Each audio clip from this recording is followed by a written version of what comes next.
Hi everybody, this is Alchemist 2 and I'm back again with another book review. I just recently finished Pegasus and the Fight for Olympus, and this is the second book in the Pegasus series by Kate O'Hearn.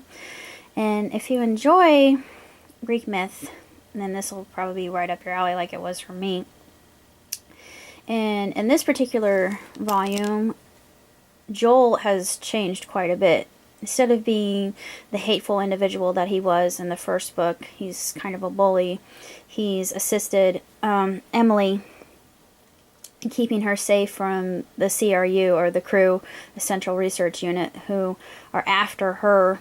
And actually you get reasons why. If you've read the first book, you understand what I'm talking about. They're still in pursuit. Palin still has Mercury sandals, which is very helpful. Then we have Cupid tagging along, which is quite interesting. And at one point in time, they all have to enter this contest, this costume contest, and he has to basically smear himself with... Stop calling me, please. I don't want to talk to you right now. Sorry. Anyway, he has to smear himself with mud. And he says, do I really have to smear myself with this filth? And Emily says, the crew are after us. Do you want them to find us? No, make it believable. So he goes into the contest as a zombie angel because they need the money. And of course they win, hands down. And all the girls are just going crazy over him. And it's quite a funny scene. I actually enjoyed that scene quite a bit. And the Nirads are still after them. And actually, they've taken control of Olympus. And Emily learns that not all Nirads are bad when she meets this one called Talon, or no, it's not Talon. I forget the name of this particular Nirad, but he wasn't a bad Nirad, and it was just sad what happens to him and Medusa's sisters when they try to take over Olympus, and they try to make her use her abilities to destroy Jupiter, and she, of course, she doesn't want to do that. She's a daughter of Jupiter, and she actually is a Vestal Virgin, and throughout the book she's learning how to use her powers as the Flame of Olympus, and it's funny and heartbreaking at the same time when she's getting used to her abilities. And sometimes getting used to her abilities warrants very dangerous results. And of course she has to apologize, and she said, I can't even cry without even hurting people. But she does have that ability to heal her colleagues, which is quite useful. And they have to use ambrosia to heal themselves. And ambrosia actually works on humans too. And she mentions this later when she's with Earl and the others, that Earl is a friend that they make along the way. And she says, I heard of a legend that said that if a mortal would eat ambrosia, that they would become immortal. Well, it seems to be helping them heal, at least. And I thought that was really quite clever and very funny and very comical, and it's a very engaging read. I could not put it down.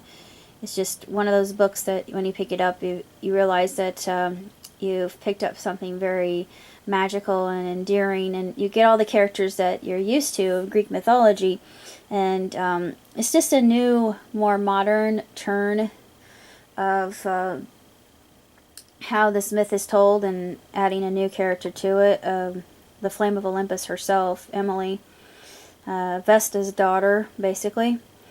Talks about why Vesta made that decision, and they're given all the Roman names, not the Greek names, which it doesn't really bother me that much. I know a lot of people contest over that, but I don't really see a big difference, just the perception of the Romans and the Greeks, basically. But it's very splendidly written and sumptuously done, and as the reader you get really invested in these characters' lives, especially Emily, as she discovers her abilities and how to control them properly, and the decision that she has to make under Jupiter, the Nirads and everything, and why they can't be around gold. That's actually very intriguing in of itself. I thought, I didn't know that. Apparently, they have a weakness to it. It actually explains why. That's kind of a spoiler, sorry, but it's there's a reason why they can't be around the substance of gold. It's kind of like fairies and iron. It reminded me of that. Fairies can't touch iron. It burns their skin, and they're weak when they're around it. I really don't know what else to say other than I absolutely adored this, and I'm looking forward to reading the 3rd and 4th books, and we shall see what awaits the Flame in the next book, and her friends too. And at least it ended on a happy note, so we'll just have to wait and see what happens next. I'm kind of intrigued. I'm actually very intrigued to see what happens, and I'm just absolutely adoring this series. And Kate O'Hearn definitely has a very sparkling imagination, and I love the way she writes, and I love the way that she brings Pegasus to life in the pages, and I can picture him and how beautiful he is, and how he glows, and how they have to keep him hidden despite all that. And I love the fact that in the very first book, when they discover he's been hurt, he starts eating ice cream, and he starts becoming restored, because it's equivalent to ambrosia. And yeah, if only it worked that way for humans and didn't make us gain weight, that would be terrific.